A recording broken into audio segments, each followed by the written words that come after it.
Il y a 10 ans, Aki Nakaoka était hôtesse de l'air pour Japan Airlines.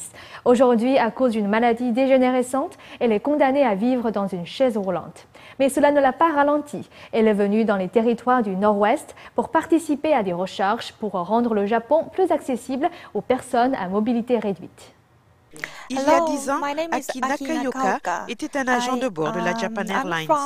Aujourd'hui, à cause d'une rare maladie dégénérescente, elle est confinée dans une chaise roulante.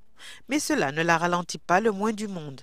Elle s'est rendue jusqu'au territoire du Nord-Ouest, ici au Canada, pour voir comment le Japon peut être plus mobile pour les personnes à mobilité réduite.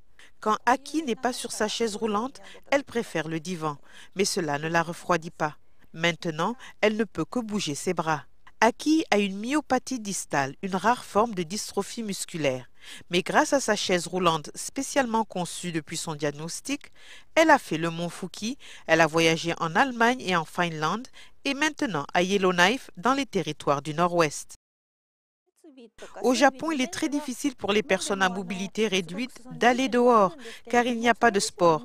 Mais ici, au Canada, il y a des rampes, mais aussi plusieurs personnes y sont habituées, et toutes ces personnes peuvent aller dehors.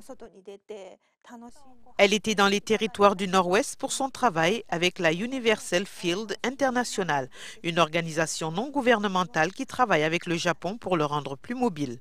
Quand elle était à Yellowknife, elle a distribué des autocollants pour plus de mobilité pour que les touristes japonais dans sa condition puissent voir quels commerces ont les facilités nécessaires à la mobilité.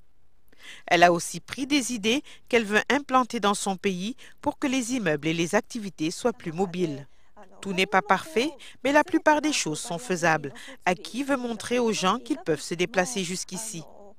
Et quand Aki était ici, elle ne s'est pas privée. Elle a fait une randonnée aux chutes Cameron, fait une promenade en traîneau et elle a même réalisé un vieux rêve.